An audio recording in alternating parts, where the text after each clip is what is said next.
சாதனைகள் செய்து முதலில் ஞானம் பக்தி என்ற வெண்ணையை பெற வேண்டும். அந்த வெண்ணையை ஞானம் பக்தி என்ற வெண்ணையை இல்லற வாழ்க்கை என்னும் நீரிலே இட்டால் அது நீருடன் கலக்காது. அத்துடன் மனதிலே அவ்வப்பொழுது ஆராய்ச்சி செய்வது அவசியம். உடல் மேல் உள்ள ஆசை, பணத்தின் மேல் உள்ள ஆசை ஆகியவை நிலையற்றது. பலவிதமான பூஜை முறைகளை இறைவனே ஏற்படுத்தி இருக்கிறார். இந்த உலகம் யாருடையதோ அந்த ஆண்டவனே இவைகளை எல்லாம் மக்களின் தகுதிக்கு ஏற்ப அமைந்திருக்கிறார். ஒரு தாய் தன் குழந்தைகளின் ஜீரண சக்திக்கு ஏற்ப உணவு சமைக்கிறாள் அல்லவா?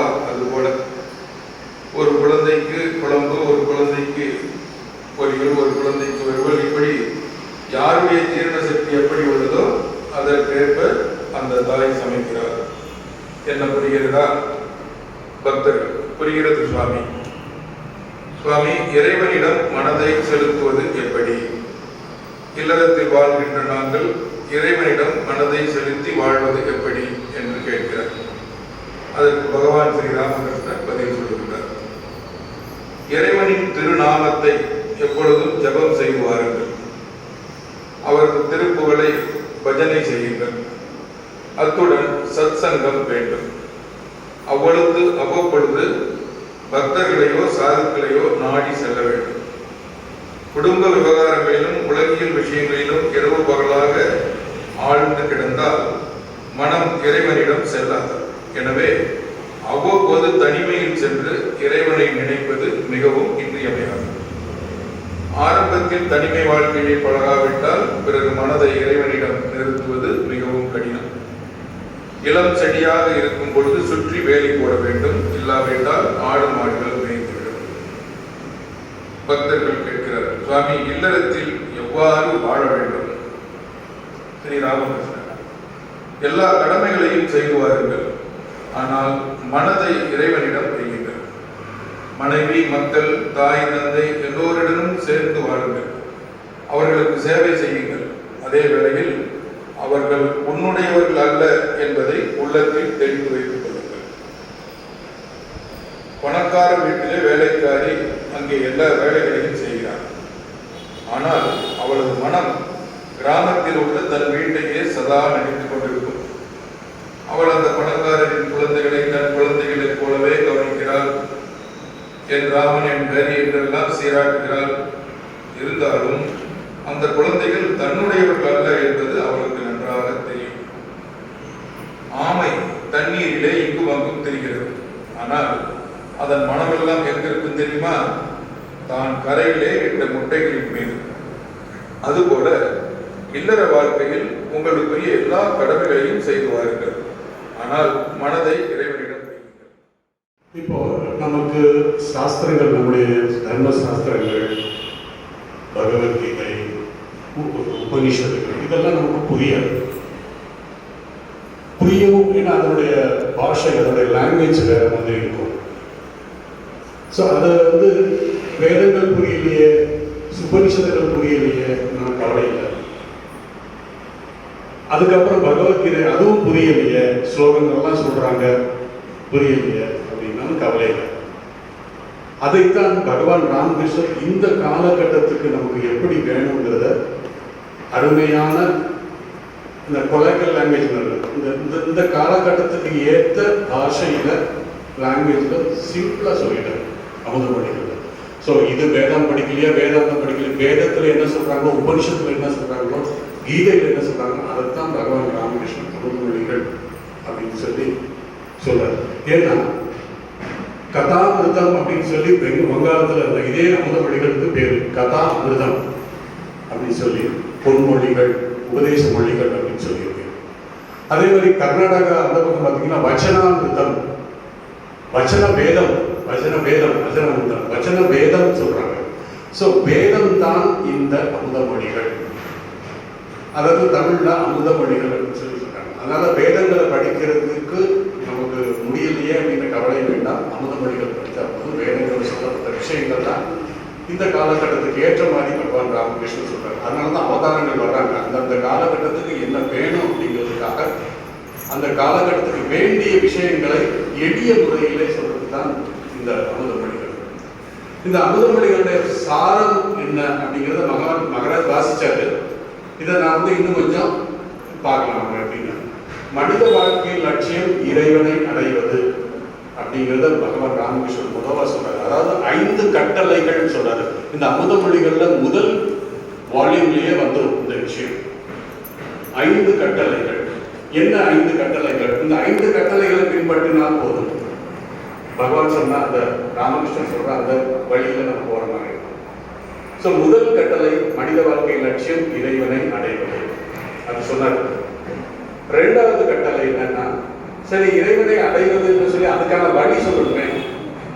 அதுக்கான வழி தான் சத் சங்கம், முதல் கட்டளை. அதுக்கப்புறம் தனிமையிலே இறைவனுக்காக வழிபடுதல், பிரார்த்தனை செய்தல், 2வது கட்டளை தனிமையில். 3வதாக விவேக வைராக்கியம், எது எனக்கு இறைவனை நோக்கி கொண்டு செல்லும், எந்த விஷயம், எந்த காரியம் என்னை இறைவனை நோக்கி கொண்டு செல்லும், எது என்னை இறைவனிலிருந்து விலக்கிவிடும், இது 3வது கட்டளை. அந்த பக்குவப்பட்ட மனம்தான் தனிமையிலே போய் இறைவனைக்காக பிரார்த்தனை செய்ய முடியும். சும்மா நீங்க எடுத்த உடனே போயிட்டு தனிமையிலே நான் போய் வாழ்றேன்னு முடியாது. மனதை பக்குவம் அடைய வேண்டும் என்றால் முதலாவதாக நீங்கள் பிரார்த்தனை செய்ய வேண்டும். பிரார்த்தனை, அதாவது நாமஜபம் பண்றது, பிரார்த்தனை பண்றது, இதெல்லாம் பண்ணத்தான் அது பக்குவம் அடைந்து தனிமையிலே போய் பிரார்த்தனை பண்ணணும். இல்லைன்னா மனம் பயம் வந்துடும். அதனாலதான் இது சொல்றாரு. ஸோ இந்த பிரார்த்தனை அப்படிங்கிறது ரொம்ப முக்கியமான ஒரு விஷயம். ஏன்னா நீங்க எல்லாம் இல்லறத்துல இருக்கீங்க, நிச்சயமாக பல பிரச்சனைகள் இருக்கும். பகவான் ராமகிருஷ்ணன் சொல்றாரு, அது எல்லாமே இல்லறத்தர்கள் இந்த கீதையிலே சொல்றது என்னன்னா 4 வகையான பக்தர்கள் இருக்கிறார்கள். முதல் 2 வகையான பக்தர்கள் அர்த்தாத்தின்னு சொல்லுவாங்க. அர்த்தம்னா கஷ்டங்கள், என்னென்னமோ பிரச்சனைகள், அந்த மாதிரி பிரச்சனை, இந்த நெருக்கடியிலிருந்து நான் எப்படி தப்பித்துக் கொள்வது, அந்த நெருக்கடி ஏன் வருது அப்படிங்கிறதெல்லாம் நம்ம அனலைஸ் பண்ணி அந்த கஷ்டம் பண கஷ்டமா இருக்கலாம், அல்லது உடல் நோய் ஏதாவது கஷ்டமா இருக்கலாம், இப்படி பல வகையான கஷ்டங்கள் இருந்தது முதல் வகையான பக்தர்கள். ஸோ அந்த வகையான பக்தர்கள் எல்லாம் அடைந்து அதுக்கு தான் நாம ஜபம் எல்லாம் பண்ணணும். அதெல்லாம் அடிக்கடி ராமகிருஷ்ணரை அல்லது தன்னை சார்ந்து கோவிலுக்கு சென்று பிரார்த்தனை செய்தல், அதுக்கப்புறம் நீங்க சத்சங்கம் அங்கங்கே உங்களுக்கு தெரிஞ்ச விஷயம், நீங்க படித்த அமுதமொழிகள் படித்த விஷயம் நீங்க மற்றவங்களோடலாம் பேசி நீங்க இது பண்ணணும். ஸோ அடுத்த கட்டத்துக்கு போகும்போது இருக்கிற ஆசைகள் எல்லாம் என்ன ஆகும் அப்படின்னா, ஒரு ஆசை போக இன்னொரு ஆசை வரும். இப்படி ஆசைகள் தொடர்ந்து அலைகள் மாதிரி ஒன்றை ஒன்று வந்துகிட்டே இருக்கும். அப்ப இதுக்கு என்னதான் முடிவு அப்படின்னா, உங்கள் மனசை சொல்லும், இந்த உலக ஆசைகள் குறையவே குறையாது, வந்துகிட்டே இருக்கும். ஒண்ணு விட்டா ஒண்ணு, அடுத்த விட்டது இந்த ஆசை நிறைவேறினா அடுத்த ஆசை, அடுத்த ஆசை நிறைவேறினா அடுத்த, இப்படி இப்ப இதுக்கு என்னதான் முடிவு அப்படின்னா, சத்தமா இருக்கு, தனியில போய் ஜபம் பண்ண முடியல, தியானம் பண்ண முடியல, என்ன பண்றது அப்படின்னு சொல்லிட்டு என்ன பண்ணாரு, குருதேவர் அவருடைய குருநாதர்கிட்ட போய் கேட்டாரு, நான் தனியில போய் கொஞ்சம் அமைதியா இருக்கிற இடத்துக்கு நான் போகணும்னு நினைக்கிறேன், ஜபம் பண்ணணும், தியானம் பண்ணணும்னு நினைக்கிறேன் அப்படின்னா. அப்ப அவர் குருநாதர் அவருடைய அந்த சிஷ்யனுடைய மனதில் இருக்கின்ற விஷயத்தை என்னன்னு புரிஞ்சுக்கிட்டு, சரி நீ போயிட்டு வாப்பா, நீ போய் ஒரு வாரம் 10 நாள் நீ போய் ஒரு தனிமையில இருந்து தியானம் பண்ணுவா அப்படின்னாரு. ஏன்னா பக்குவம் அடையாத மனம் என்ன ஆகுங்கிறது சொல்றேன். அவர் தனிமையிலே வந்தார். ஒரு ஆத்தங்கரை ஓரத்துல ஒரு நல்ல பெரிய ஆலமரம். அந்த ஆலமரத்துக்கு இல்ல அப்பா ரொம்ப நிம்மதியா இருக்கு, எந்த ஜீவனும் இல்லை, அதாவது மனிதனை எங்கேயும் பார்க்கவும் முடியல, அந்த மாதிரி தனிமையான இடம் சொல்லிட்டு உட்காந்து தியானம் பண்ண உட்கார்ந்த உடனே அந்த ஆத்தங்கரையில் இருக்கிற தவளையெல்லாம் கத்த ஆரம்பிச்சிச்சு. தெரியும் உங்களுக்கு எப்படி கத்தும். அப்புறம் இந்த குருவி, அப்புறம் அந்த வெட்டில் பூச்சி, இப்படி பல வகையான சத்தங்கள் வருது. அப்போ நினைச்சாரா, என்னப்பா ஆசிரமே பரவாயில்ல போல் இருக்க, இங்க கஷ்டமா இருக்க, நான் என்ன பண்றதுன்னு சொல்லி பகவானே எனக்கு என்ன வழி அப்படின்னு சொல்லும்போது அவன் மனதிலே பகவான் சொல்ற மாதிரி, என்ன இந்த தவளைகளும் இந்த விட்டில் பூச்சிகளும் தன்னுடைய பாஷையில இறைவனை பிரார்த்தனை பண்ணுது, வேற ஒண்ணும் கிடையாது, நீயும் அவங்களோட சேர்ந்து பிரார்த்தனை பண்ணு அப்படின்னு சொல்லி சொன்ன மாதிரி ஒரு சின்ன கதை. அதை எதுக்கு சொல்றேன்னா, மனம் பக்குவம் அடைந்தால் தான் தனிமையிலே போய் நாம் இறைவனுக்காக பிரார்த்தனை பண்ண முடியும். அதுக்கப்புறம் விவேக வைராக்கியம். எது என்னை இறைவனை நோக்கி கொண்டு செல்லும்? ஏன்னா பணம், சொத்து, அதாவது பகவான் ராமகிருஷ்ணன் சொன்னது காமினி காஞ்சனம். இப்போ மேலை நாடுகள் மக்கள் எல்லாம் புரிய வருது அவங்களுக்கு. ஏன் அப்படின்னா, இந்த பணம், காமினி காஞ்சனம், பெண் பொருள் அந்த பணம் பாசனால என்ன ஆகுதுன்னா 45% மக்கள் பைத்தியம் பிடிச்சு சைக்காட்ரிஸ்ட் ரிப்போர்ட் கொடுக்குறாங்க. அது ஸ்லோவா இந்தியாவிலே வந்துகிட்டு இருக்கு. காரணம் என்னன்னா, நம்ம பகவானை நோக்கி போகாமல் எப்ப பார்த்தாலும் இந்த பணம் காசு அப்படிங்கிற மாதிரி போயிட்டு இருக்கனால இந்த நிலைமை நமக்கு வந்துடக்கூடாதுங்கிறதுக்காக தான் நம்முடைய மகான்கள் பகவான் ராமகிருஷ்ணன், ரமண மகர்ஷி ஏகப்பட்ட பேர் ஏகப்பட்ட விஷயங்கள் நமக்கு சொல்லியிருக்காங்க. அதனால சிம்பிளா நம்ம அமுத மொழிகளை மட்டுமே நம்ம படித்தா போதும் அப்படிங்கிற மாதிரி. ஏன்னா மனித வாழ்க்கை லட்சியம் இறைவனை அடைவது. பணத்துக்காகவோ சொத்து சொந்த சேர்க்கறதுக்காகவோ நம்ம வரல. நம்முடைய லட்சியம் எதுக்காக நம்ம வந்தோம்? இறைவனை அடைவது. அதுதான் நம்முடைய சொந்த ஊரு, சொந்த வீடு. அங்க நம்ம திரும்பி போகணும். அதுதான் நம்முடைய லட்சியம். அதனால எது என்னை இறைவனை நோக்கி கொண்டு கொள்கிறோமோ அதுதான் விவேக வைராக்கியம். அதுதான் பகவான் சொன்னது, ஆராய்ச்சி செய்தல். என்னை இறைவனை நோக்கி கொண்டு போகுமா இந்த காரியம்னா, சுவாமி விவேகானந்தர்கிட்ட ஒருவர் கேட்கிறார் வேலை நாட்டில், எது இறைவனை நோக்கி, அதாவது தர்மம் என்ன அதர்மம் என்ன அப்படின்னு கேட்கிறார். அப்ப அவர் சொல்றாரு, எது உன்னை இறைவனை நோக்கி கொண்டு செல்கிறோமோ அது தர்மம், எது உன்னை இறைவனிலிருந்து விலக்கி விடுகிறது அது அதர்மம் அப்படின்னு சொல்றாரு. சோ இப்படி விவேக வைராக்கியம் வந்ததுக்கு அப்புறம் கர்மயோகம் கடைசி என்ன சொல்றாருன்னா, பணக்கார வீட்டு வேலைக்காரி. இந்த பணக்கார வீட்டு வேலைக்காரி என்ன பண்ணுவாங்கன்னு தெரியும். அந்த வீட்டுல உள்ள அந்த ஃப்ரிட்ஜ், வாஷிங் மிஷின், ஏசி எல்லாமே யூஸ் பண்ணுவாங்க. தன்னுடைய அந்த பணக்கார வீட்டு குழந்தைகள் எல்லாம் தன்னுடைய குழந்தைகள் மாதிரி நினைப்பாங்க. ஆனா அவருடைய உண்மையான குழந்தை கிராமத்துல இருக்கு. இதெல்லாம் யூஸ் பண்ணுவோம். ஆனா இதெல்லாம் என்னுடையது இல்லைங்கிறது தெரியும். அதே மாதிரி தான் நம்முடைய இந்த உலகத்துல நம்ம வாழும் பொழுது எல்லாத்தையும் நம்ம என்ஜாய் பண்ணலாம். ஆனா இதெல்லாம் கொஞ்ச நாளைக்கு தான். திருப்பதிக்கு போறோம் வாங்க கூப்பிட்டா எல்லாரும் வந்துருவாங்க. ஏதாவது ஒரு குறிப்பிட்ட ஃபேமஸான கோயிலை சொல்லி வாங்க கூப்பிட்டா உடனே ஆட்களை தேடுறது ரொம்ப எளிமை. ராமகிருஷ்ண மடத்துக்கு போவோம் வாங்க, அந்த ராமகிருஷ்ண மடத்துல போய் நம்ம சாமிகள் எல்லாம் பார்ப்போம், அங்க ஒரு மடம் இருக்கு, கோயில் இருக்கு அப்படின்னு சொல்லி கூட்டிட்டு வர்றது அவ்வளவு எளிமை கிடையாது.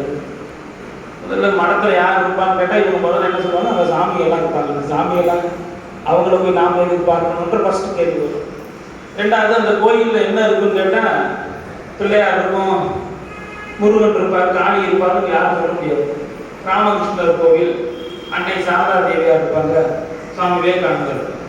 ஓரளவுக்கு எல்லாருக்கும் சுவாமி விவேகானந்தர் தெரியும், ஆனால் அன்னை சாரதா தேவி ராமகிருஷ்ணரை தெரியாது. இதையெல்லாம் தெளிவுபடுத்தி எப்படியாவது திரட்டி காலையில 10 மணிக்கு இங்க வரலன்னு சொன்னா கூட மக்களை தயார்படுத்தி இங்க கூட்டிட்டு வர்றதுக்கு வந்து சேர்றதுக்கு 11 மணி ஆயிடுச்சு இல்லையா?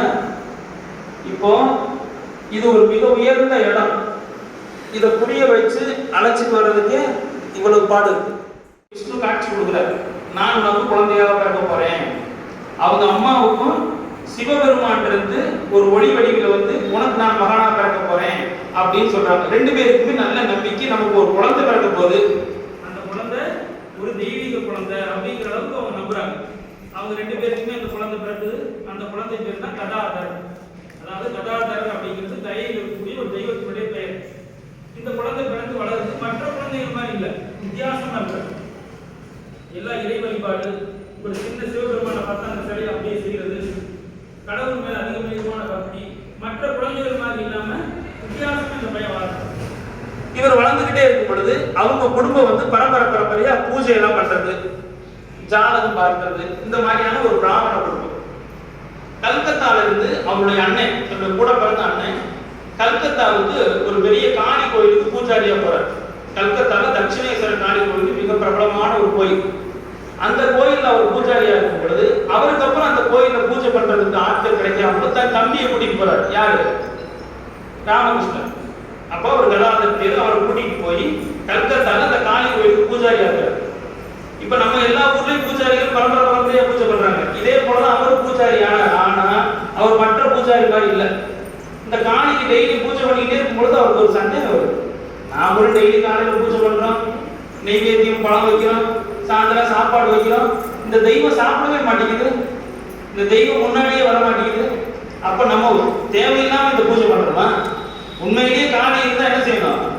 ஏன் முன்னாடி வந்து சாப்பிடணும், ஏன் முன்னாடி வர மாட்டேங்குதுன்னு ஒரு எண்ணம் வருது. உடனே என்ன செய்யறாரு, இதற்கு மேல நம்ம இந்த காளியை பார்த்து அவன் மூலமா அவன் பக்தியோடு நம்ம செய்யற பூஜையை ஏத்துக்கணும் அப்படின்னா நாம எதுக்கு பூஜாரியா இருக்கணும்?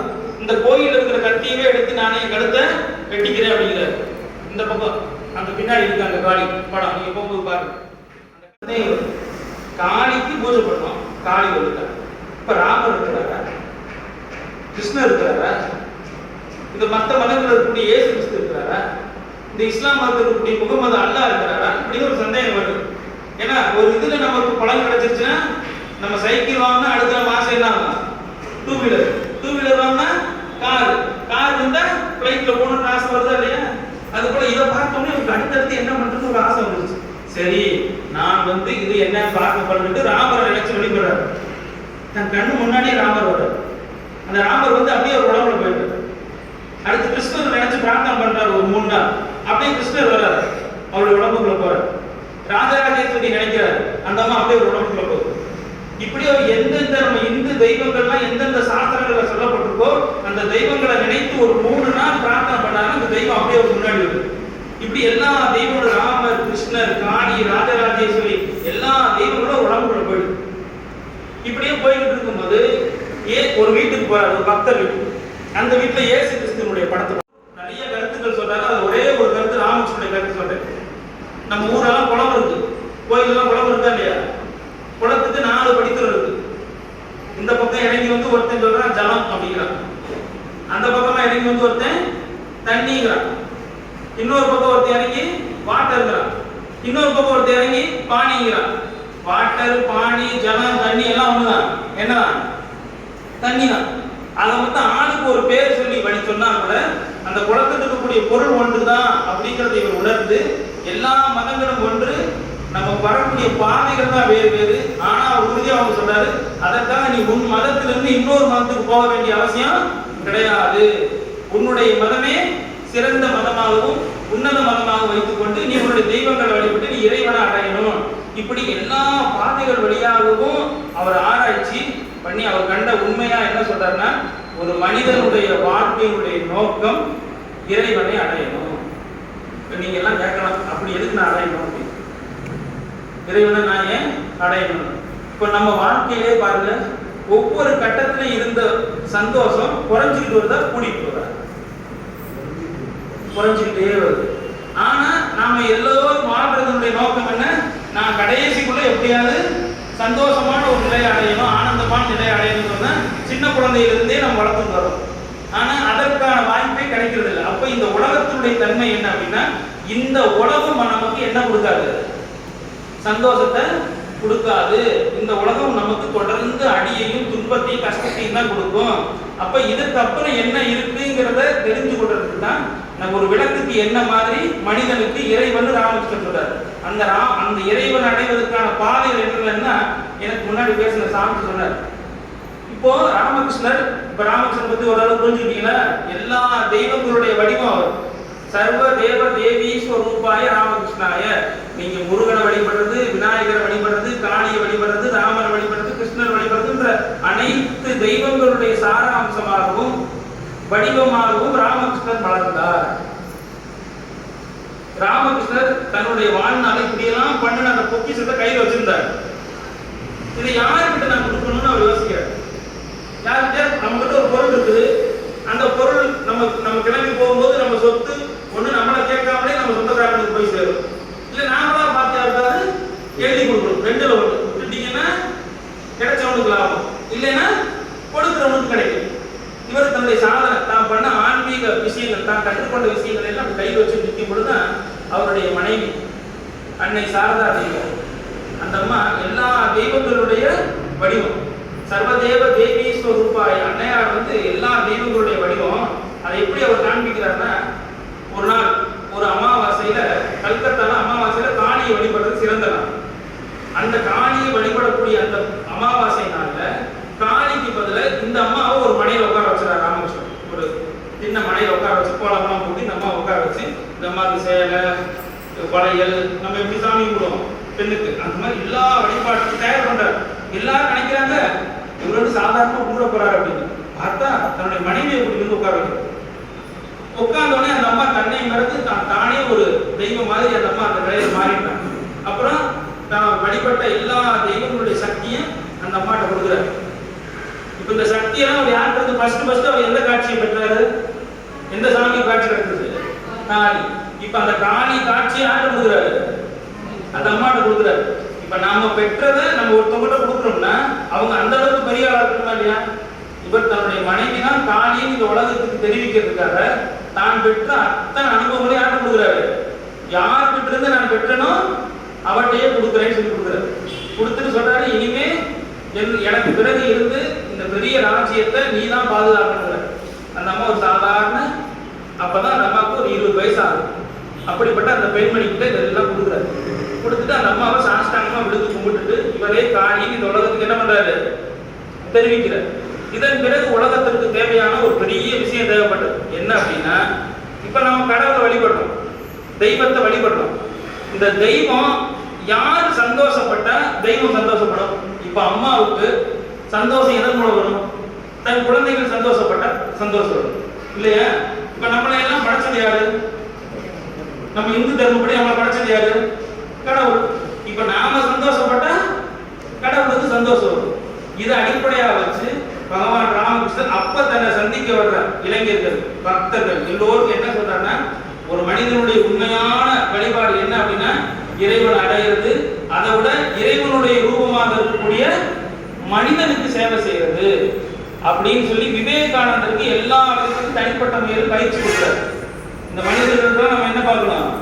இறைவனா பார்க்கணும், கஷ்டப்படுறவங்களுக்கு நாம உதவணும். அதை அடிப்படையா வச்சுதான் விவேகானந்தர் இந்த ராமகிருஷ்ண படத்தை என்ன பண்றாரு? முதல்ல நிறுவுறார். நிறுவி என்ன சொல்றாருன்னா, யாரெல்லாம் மன கஷ்டத்தோடையும் உலகியல்ல துன்பத்தோடையும் வாழ்ந்து நம்மளை நோக்கி வர்றாங்களோ அவங்களுக்கு மன அமைதியையும், யார் ஏழைகளாகவும் நோயாளிகளாகவும் வர்றாங்களோ அவங்களுக்கு மன ரீதியாகவும் உடல் ரீதியாகவும் சேவை செய்யக்கூடிய நிறுவனமா இந்த ராமகிருஷ்ண மடம் இருக்குன்னு சொல்லி எல்லா மடங்களையும், பள்ளி கல்லூரிகள், இந்த மாதிரி மருத்துவமனைகள் ஆரம்பிச்சு ஏழைகள் அதன் மூலம் பயன்பெற்று போவாங்க, பக்தர்கள் இதன் மூலம் பயன்பெற்று போவாங்க. இவ்வளவு பெரிய மிஷன் ஆரம்பிச்சு இன்னைக்கு பல இடங்கள்ல மடங்கள் நடக்குது. இதே போல கண்ணுக்கு தெரியாத ஒரு இடமா தான் நாற்றமணி இருந்து இன்னைக்கு இவ்வளவு பெரிய மடமாயிடும். சென்னை எல்லா இடத்துலையும் இப்ப எப்படி நம்ம உங்க கோணப்பட்டி இப்ப உருவாக்கிட்டு வருது. இப்ப நீங்க எல்லாம் ராமகிருஷ்ணனுடைய மிகப்பெரிய அனுகிரகம் பெற்றவர்கள். ஏன்னா என்னால உறுதியா சொல்ல முடியும், இதே ரோட்ல 1000 பேர் போறாங்க, எல்லாருக்கும் மடத்துக்கு வர முடியாது. நாங்க போய் கூப்பிட்டாலும் வர முடியாது. அவர் எத்தனையோ பேர் கூப்பிட்டுருக்கலாம், குறிப்பிட்ட சில பேர் தான் இங்க வர முடியும். அது யார் வரணும்னு இருக்குதோ மிகப்பெரிய எடுத்துக்காட்டு. அதனாலதான் விவேகானந்தர் எல்லாருக்கும் தெரியுது. அதன் மூலம் அவர் பெற்ற தன்னுடைய குருவனுடைய துணைவியார் தான் அன்னையார். இப்படி ஒரு மிகப்பெரிய ஆன்மீக சுரங்கம் தான் ராமகிருஷ்ண மிஷன், ராமகிருஷ்ண மடம், ராமகிருஷ்ண பக்தர்கள். நீங்க எல்லாம் அப்படிப்பட்ட பக்தர்களை இப்பதான் அப்படியே உள்ள நுழைச்சு வரீங்க. நாங்க யார் கூப்பிட்டா இந்த மடத்தை பிரிக்க முடியாது. அன்லஸ் அன்னை சாரதா தேவியாருடைய அனுகிரகம் இல்லாம யாருமே வர முடியாது. அன்னையார் எப்படி பாதுகாத்தாங்கிறதுக்கு நான் ஒரு விளக்கம் சொல்றேன். மதுரையில் இருக்கிற மீனாட்சிக்கு மீன் போல ஆட்சி செய்பவன் அர்த்தம் இல்லையா? ஏன்னா மீன் எப்பயுமே கண்ணை சிமிட்டார். நம்ம அன்னையார் படத்தை பாருங்க, மிக எளிமையா தன் கண்களை திறந்தவாறே இருப்பாங்க. எப்படி தன் மீன் குட்டிகளை தன் மீன் எப்படி அரவணைக்கு, தன் கண்களாலே அரவணைக்கும். மீன் பால் ஊட்டி வளர்க்காது, தன் கண்ணுல பார்த்தே வளர்க்கும். அந்த மாதிரி மாதிரி நீங்க இந்த அன்னையார்ட்ட வேண்டிக்கிட்டீங்கன்னா உங்களுடைய துன்பங்கள் எல்லாம் விளங்கி போய் அப்படியே எல்லாம் நெருங்கி வந்துருக்கு. இதுக்கு நான் ஒரு விளக்கம் சொல்றேன். மதுரை மடத்துல ஒரு சின்ன டிஸ்பென்சரி ஹாஸ்பிட்டல் இருக்கு. சாயந்தரம் 4 மணிலிருந்து 6 மணி. பக்கத்து கிராமத்துல சத்திரப்பட்டியிலிருந்து ஒரு அம்மா வரும். அந்த பாட்டி, இந்த பாட்டி என்ன பண்ணும், சுகர் பேஷண்ட். அந்த அம்மா ரத்தத்துல சுகர் 15 நாளைக்கு ஒருக்க மடத்துக்கு வந்து மாத்திரை வாங்குவோம். வர்றப்பெல்லாம் என்ன செய்யும்னா 3 மணிக்கெல்லாம் வந்துடும். மொதல் பஸ்ஸுக்கு மடத்துல இருக்கிற அரளிப்பூவெல்லாம் பறிச்சு, அரளிப்பூ இருக்கிற எல்லா பூவையும் பறிச்சு அது நாள் அதே கொண்டு வந்துடும். கடற்கடனா அதுக்குள்ள கட்டிக்கிட்டே இருக்கும். 4:30 மணிக்கு டாக்டர் வந்து மாத்திரையெல்லாம் வாங்கிட்டு இந்த பூவை கொண்டு வந்து அன்னையாருக்கு முன்னாடி மேலே கோயில் வச்சுட்டு போயிடும். இதை நான் ஒரு 2-3 தடவை பார்த்துட்டு அந்த அம்மாவை கூப்பிட்டு ஏன் இந்த மாதிரி செய்றீங்கன்னு நான் கேட்டேன். அப்போ அந்த அம்மா சொல்லிச்சு, இதுக்கு முன்னாடி ஒரு சாமி இருக்காரு. அந்த சாமி பேர் அந்த அம்மா சொல்ல முடியாது. வாசல் உட்காந்துருந்தாரு. நான் என் துன்பத்தை எல்லாம் சொன்னேன். என்னால அதிகமா எதுவுமே செய்ய முடியாது இந்த மடத்துக்கு. ஆனா இந்த மடம் எனக்கு நிறைய செய்து நான் என்ன செய்யறதுன்னு எனக்கு தெரியல. ஏன்னா இங்க வர்றவங்க எல்லாம் நிறைய நன்கொடை தராங்க, இங்க வர்றவங்க எல்லாம் நிறைய அரிசி பருப்பு வாங்கி தராங்க. இதெல்லாம் என்னால செய்ய நானே ஏழை, பஸ்ஸுக்கு இருக்கிற காசுக்கு வந்துட்டு போறதுக்கு தான் என்னால முடியும்னு சொன்னேன். ஆனா எனக்கு ஏதாவது செய்யணும்னு தோணுதே சாமி, நான் என்ன செய்யணும்னு சொன்னப்ப அந்த சாமி சொல்லியிருக்கிறாரு, ஒண்ணும் இல்லம்மா, நீ ஒரு நேரம் சும்மா உட்காந்துருக்கீங்க, உனக்கு பூ கட்ட தெரியுமா? தெரியும் சாமி. இங்க இருக்கிற பூவை பறி ஒரு நாள் முடிஞ்சு இவ்வளவு தூரம் கட்டினா கட்டு, இவ்வளவு தூரம் கட்டினா கட்டு, பெருசா கட்டினா மாட்டி விடு, சின்னதா கட்டினா முன்னாடி வச்சுன்னு சொன்னாரு. அதை வச்சுட்டு போனதுக்கு சாமி எனக்கு 5 பிள்ளைங்க, 5 பொம்பளை பிள்ளைங்க கல்யாணம் ஆயிடுச்சு, எல்லா பிரச்சனைகளும் தீர்ந்துச்சு. எனக்கு இப்ப மாத்திரை வாங்கணுங்கிற அவசியம் இல்லை, என் மருமைகளை வாங்கி கொடுக்குறாங்க. இருந்தாலும் இந்த மாத்திரையை சாக்கா வச்சுட்டு 5 நாளைக்கு ஒரு வந்து இந்த பூவை கட்டி போட்டு போயிட்டு இருக்கிறேன். இதை பத்தி என்னன்னா, ஏதாவது ஒரு சின்ன விஷயத்தும் சாமியோட நம்ம ஒன்று இருக்கணும். வீட்டுல எப்படின்னா ஒரு விளக்கு ஏற்றுறது சரி, ஒரு விளக்கு ஏற்றி ஒரு பூ இல்ல ஒரு டம்ளர் தண்ணி எடுத்து வச்சோம்னா நமக்கு சாமிக்கு என்ன வரும், ஒரு தொடர்பு வரும். அந்த தொடர்பை ஏற்படுத்திக்கிட்டா தான் இந்த ஞானம் இந்த பக்தி எல்லாம் சாமி சொல்றாருல இதெல்லாம் நமக்கு அடிப்படை வந்து சாமியோட நம்ம என்ன பண்ணிக்கணும், தொடர்பு வச்சுக்கணும். அன்னையார்ட்ட வேண்டணும். நீங்க அடிக்கடி என்ன செய்யணும், எல்லாரும் மடத்துக்கு போகணும், நம்பணும். நீங்க 100% அவங்களுடைய அனுகிரகம் பெற்றதுனால தான் நீங்க எல்லாம் இங்க வந்துருக்கீங்க. ஒரு பொண்ணு கேக்குது, கடவுள் இருக்காரா இல்லையா, கடவுள் எங்களை பார்க்கிறாரா இல்லையா, கடவுள் எங்களுக்கு உதவி செய்யறாரா இல்லையா. அப்ப அங்க இருந்த ஒருத்தர் ஒரு கதை சொல்றாரு. ஒரு பெரிய வேட்டுவ தொழில் செய்யக்கூடிய ஒரு கிராமம், வேட்டையாடுறாங்க. அந்த கிராமத்தின் நியமம் என்னன்னா, தன் தந்தைக்கு அப்புறம் மகன் வந்து அந்த தொழிலை செய்யணும். ஒரு வீட்டுல அவன் மகன் அந்த தொழிலை செய்யக்கூடிய சூழ்நிலைக்கு வந்துடுறான். ஆனா அந்த பையன் அது ஒரு நியமம் இருக்கு. என்னன்னா, வேட்டையாடுற தொழிலுக்கு போறதா இருந்தா அந்த பையன் என்ன பண்ணணும்னா ஒரு நாள் இரவு முழுவதும் காட்டுக்குள்ள இருக்கணும். இந்த பையன் என்ன சொல்றான், ஐயோ நான் இருக்க மாட்டேன், எனக்கு பயமா இருக்கு, அந்த சிங்கம் புலியெல்லாம் என்னை அடிச்சிடணும். அவங்க அப்பா சொல்றாரு, எனக்கு அப்புறம் குடும்பத்தை நீ தான்ப்பா பார்க்கணும், இவ்வளவு நாள் நான் பார்த்துட்டேன், எனக்கு வயசாயிடுச்சு, நீ யார் பார்ப்பா, நீ தான்ப்பா பார்க்கணும்னு சொல்ற. சரி நீ காட்டுக்கு வா, ஒன்றும் பிரச்சனை இல்லை, எல்லாம் சரியா போயிடு, நான் சொல்றது போயிடும். அவன் மாட்டனே மாட்டேங்கிறான். அப்போ ஒரு ஐடியா சொல்றேன், என்ன, நான் உனக்கு நடு காட்டுல கூட்டிட்டு போய் உன் கண்ணுல ஒரு கருப்பு துணியை கட்டிடுறேன்.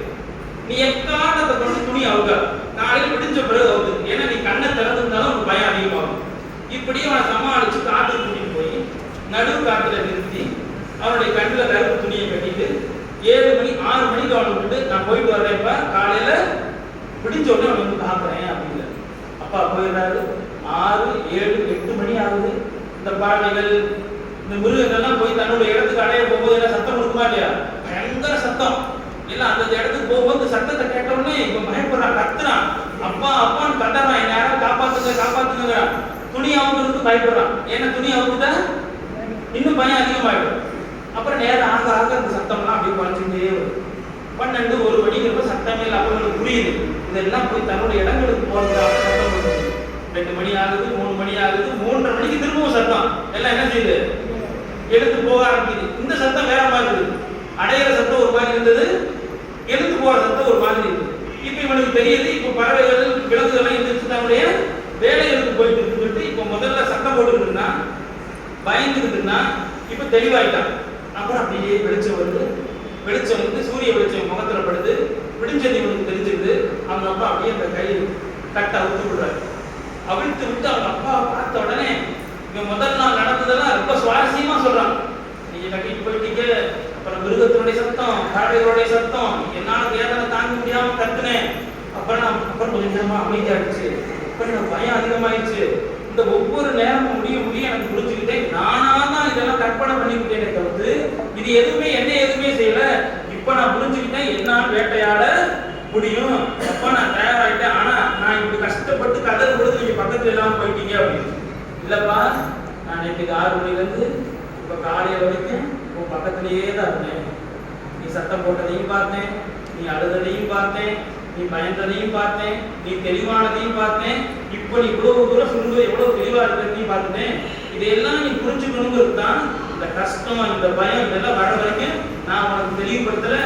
இப்போ உனக்கு எப்படி வாழ்றதுன்னு தெளிவாயிடுச்சு. இனிமே என்னுடைய உதவி தேவையில்லைன்னு தெரிஞ்சோடனே உன் கட்டை நான் அவனுக்கு தேவையில்லை.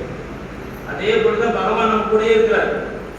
ஒவ்வொருத்தருக்கும் ஒவ்வொரு விதமான துன்பங்களும் கஷ்டங்களுக்கு நடுவில் இந்த ஜீவன் அப்படியே பட்டு பட்டு பட்டு பட்டு பட்டு பட்டு ஒவ்வொரு பிறவியாக எடுத்து அது எப்ப தயாராகி இதற்கு எனக்கு சம்பந்தம் இல்லை, இறைவனுக்கு எனக்கு தான் சம்பந்தம், இதெல்லாம் ஒண்ணுமே கிடையாது. நான் சொன்னார்ல, பக்கத்து இந்த வேலைக்கு போற மாதிரி தான். இப்ப நம்ம எல்லாம் யாரு குழந்தைங்க, யார் என்னுடைய பிள்ளைங்க, நம்ம பாடுபட்டு வளர்க்குறோமோ அந்த பிள்ளைங்க நம்ம குழந்தை இருக்கும் போது எல்லாம் கடைசி காலத்துல அவங்க வேலையை பார்த்துட்டு போயிடுவாங்கன்ற அந்த சிந்தனை எப்போ அதிகமாகுதோ அப்ப நம்ம பகவானை நோக்கி போவோம். அப்போ கடவுள் நம்ம கூடயே தான் இருக்கிறாரு, நம்ம கஷ்டங்களை பார்த்துட்டு இருக்கிறாரு. எப்ப நாம தெளிவடைவோமோ அப்ப நம்ம கூட நம்மளுக்கு வந்து அனுகிரகம் பண்ணுவார் அப்படிங்கிறது தான் நம்மளுடைய கோட்பாடு. இது போல இறைவனை சார்ந்துதான் நாம எல்லோருமே இருக்கிறோம். இந்த இறைவனை சார்ந்துதான் நாம இருக்கிறோங்கிறத தெளிவுபடுத்துறதுக்கு இப்ப இருக்கிற இந்த கலியுகத்துல பெரிய ஆயுதம் என்ன ராமகிருஷ்ணன் சொல்றாருன்னா, இப்ப நீங்க இத்தனை பேர் உட்காந்துருக்கீங்க, உங்கள்ட்ட யாரையாவது ஒருத்தர் நான் பேர் சொல்லி கொடுத்தாலும் நீங்க திரும்புவீங்க. அம்மா சார் அப்படின்னு சொன்னா எல்லாரும் ஒருத்தர் பார்த்துப்பீங்க, யாரும் வரமாட்டீங்க. இப்ப நான் கிருஷ்ணம்மாள், ரேவதி, ஸ்ரீதர் சார், ராஜகோபால், தினேஷ், பிரபு கூப்பிட்டு என்ன செய்வாங்க? வர கேட்பாங்களா இல்லையா? இப்ப எனக்கு ஒரு கஷ்டம் வந்துருக்கு, நான் கடவுளை கூப்பிட்டாதான் திரும்பி பார்ப்பாரு இல்லையா? நான் அழைக்கணும் அவரை. கிருஷ்ணா ராமான் பாட்டு பாடிக்கிட்டே இருக்கும்போது நான் எந்த சொன்னேன் நாமாவளி சொன்னேன்னா, நாமாவளி சொன்னா அவனுக்கு ஒரு சந்தோஷம். நமக்கு கஷ்டம்னு வரும்பொழுது நம்ம யாரை கூப்பிடணும்? நமக்கு பிடிச்ச இறைவனை கூப்பிடணும். அந்த பகவான நாமத்தை நாம எல்லாம் சொல்லணும். இந்த பகவானுடைய நாமத்தை சொல்லும் பொழுதுதான் அது ஒரு பெரிய சக்தியா நமக்கு இருந்து வழிபடும். ஆனா நமக்கு எந்த தெய்வத்தை பிடிக்குமோ அந்த தெய்வத்தோட பேரை சொல்லிக்கிட்டே வேலை செய்யுங்க. அந்த தெய்வத்தினுடைய பேரை சொல்லிக்கிட்டே எல்லா விதமான கடமைகளையும் செய்யுங்க. தெய்வம் எல்லாத்தையும் பார்த்துக்கணும். அந்த வழிமுறையை தான் ராமகிருஷ்ணன் எளிமையா கடவுள் பக்கத்துல போறது. ஒரே வழி என்ன? கடவுளுடைய பேரை சொல்றது. ராமா ராமா கோவிந்தா ராமகிருஷ்ணா அப்படின்னு நம்ம சொல்லிக்கிட்டே இருக்கணும். ஓம் நம சிவாய, விநாயகா, இதெல்லாம் நீங்க பயிற்சி பண்ணிக்கிட்டே வாங்க. ஒரு காலகட்டத்தில் இதனுடைய சக்தி உங்களுக்கு எப்ப தெரியுமோ அப்ப நீங்க எல்லாம் நல்ல ராமகிருஷ்ணனை பற்றி தெரிந்த பிறகு ராமகிருஷ்ண மடத்தின் மூலமாகவே மந்திரத்தை பெற்று நல்ல பலனையும் நீங்க பெறலாம். ராமகிருஷ்ணன் திரும்ப திரும்ப என்ன சொல்றாரு? இறைநாமத்தை சொல்லுங்க. இறைநாமத்தை சொல்வதன் மூலமா உங்களுக்கு எல்லா விதமான கஷ்டங்களும் போயிடும். ராமகிருஷ்ணன் சொல்றாரு, ஒரு மரத்துல வந்து நிறைய பறவைகள் இருக்கு. நம்ம கீழே இருந்து கையை தட்டினா அந்த பறவைகள் என்ன ஆயிடும்? பறந்து போயிடும். அதே மாதிரி நாம உடம்புல பாவங்கிற பறவைகள் உட்கார்ந்து இருக்கு. கடவுளுடைய நாமத்தை கை தட்டி சொன்னோம்னா அந்த பாவம் என்ன ஆயிடும்? நம்மளை விட்டு போயிடும். நம்ம பிறவியே இல்லாத பெரிய பதவியை அடையலாம்னு சொல்றாரு. அதனால ராமகிருஷ்ணன் எல்லா தெய்வங்களின் வடிவமான ராமகிருஷ்ணனையும் அவரே உருவாக்கிய காணியினுடைய அம்சமான அன்னையாரையும் இந்த உலகத்தையே விரும்பிய சேவை மூலமா வந்த விவேகானந்தரையும் கொண்டு இந்த ராமகிருஷ்ண மடத்துக்கு முதலே வந்திருக்கிற உங்களுக்கு எல்லோருக்கும் என்னுடைய ஒரே வேண்டுகோள் என்ன அப்படின்னா, எப்பொழுதெல்லாம் நேரம் கிடைக்கிறோம் அப்பொழுதெல்லாம் அங்க இருக்கிற ஆசிரமத்துக்கு கும்பிடுங்க போதும். நாம வீட்டுல எந்த சாமி படத்தை வச்சிருக்கோமோ அந்த படத்துக்கு ஒரு பூ, ஒரு தண்ணி, ஏதாவது ஒண்ணு பண்ணிட்டு கேட்கணும் இல்லையா? நம்ம பிள்ளைங்க நமக்கு ஒரு உறவு, கடவுளுக்கு நமக்கு உறவை ஏற்படுத்திக்கிட்டு நீங்க எல்லாம் திரும்ப திரும்ப நம்ம மடத்துக்கு வரணும். நல்ல பக்தர்களாக இருந்து உங்களுக்கு ராமகிருஷ்ணர், அன்னையார், விவேகானந்தர் அனுகிரகம் உங்களுக்கு என்னைக்கு இருக்கணும்னு வேண்டிக்கிட்டு என்னுடைய சொற்பொழிகள். ஓம் சாந்தி சாந்தி சாந்தி. ஹரி ஓம் தத்சத். ஸ்ரீராமகிருஷ்ணா. கடவுளே போற்றி. ஓம் தயா விஷ்ணுவின் வடிவமாய் தோன்றினாய் போற்றி. ஓம் கதாதர பெருமானே போற்றி. ஓம் சந்திரமணி தேவியின் புதல்வனே போற்றி. சுதிராமர் அருண் செல்வனே போற்றி.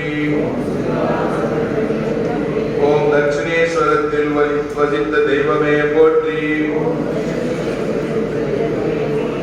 ஓம் சமய சமரசம் கண்ட கடவுளே போற்றி. ஓம் சமய வெறி வேண்டாம் என்றாய் போற்றி. ஓம் பேர் புகழாசையை அகற்றினாய் போற்றி. ஓம் மண் பொன் ஒன்றெனக் கண்டாய் போற்றி. ஓம் வாய்மையே ஒரு ஆனாய் போற்றி. ஓம் சாரதா மணியின் தெய்வமே போற்றி. ஓம் மனைவியை தேவியாய் பூஜித்தாய் போற்றி. ஓம் பெண்களில் காளியை கண்டாய் போற்றி.